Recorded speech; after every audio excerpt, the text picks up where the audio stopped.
You know, back in the 19th century, if you tried to find Germany or Italy on a map, well, you really couldn't. Not like we know them today. The map of Europe was just this messy puzzle of different kingdoms and empires. So, how did these two modern giants actually get built? Let's dive in and find out. And that really is the big question, isn't it? Is a nation born from the fire of battle, the power of a big idea, or is it all down to the ambition of a few key players? As we're about to see, the answers for Germany and Italy were totally different. So here's our game plan for this explainer. First, we're going to look at that fractured map of 19th century Europe. Then we'll jump into how Germany was basically hammered into existence. After that, we'll explore Italy's more romantic but just as complicated journey. We'll meet the masterminds behind it all, and finally, we'll see how these two very different paths to power really stack up. Okay, so let's set the scene. Imagine it's the middle of the 1800s. Europe is not this neat collection of countries we see today. No, it's a wild patchwork of kingdoms, huge empires, and teeny tiny states all crammed together. But there was this powerful new idea spreading like wildfire. Nationalism. The feeling that people who share the same language, the same culture, the same history, well, they belong together in one single nation. And this wasn't just some dusty political theory, it was a revolutionary fire that was about to burn down the old order. So let's start with Germany. Its path to becoming a country wasn't really about debates or shaking hands. Nope, this was a story written with, as they said, blood and iron. And the architect behind this whole thing was one man, Otto von Bismarck. He was the head honcho in Prussia, which was the most powerful of all the German states. And he had this laser-focused vision for a united Germany, with Prussia, of course, in charge. This one quote, it basically sums up his entire playbook. Bismarck had zero patience for speeches or voting. He was absolutely convinced that Germany wouldn't be forged in some parliament building, but out on the battlefield. And he didn't just talk the talk. He masterfully provoked 3 short, sharp, and decisive wars. First, a war against Denmark, then a shocking victory over their biggest rival, Austria, and finally a war against France that got all the other German states to rally together against one common enemy.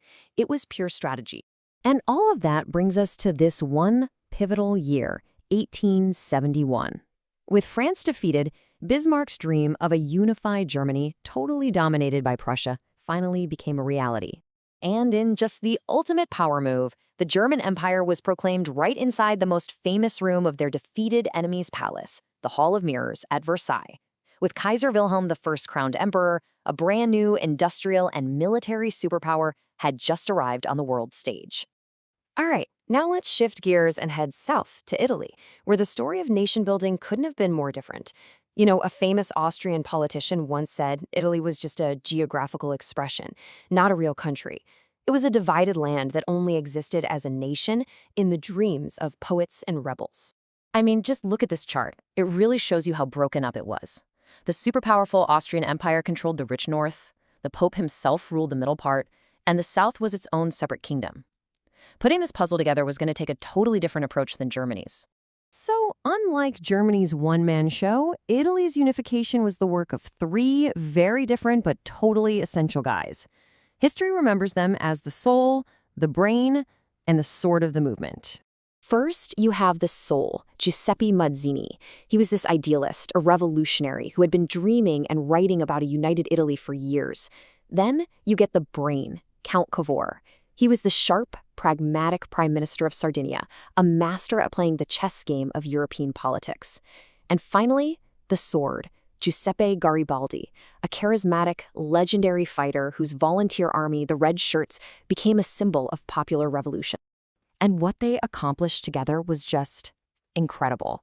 Cavour's slick diplomacy kicked the Austrians out of the north. Garibaldi's Red Shirts swept up from the south and liberated it. These 2 huge pieces were then joined together under a new king, Victor Emmanuel II. By 1870, once they added Rome to the mix, the modern nation of Italy was finally complete. So there we have it, 2 brand new nations born in the same era, but through completely different methods. Let's put them side by side to really see how different their stories were.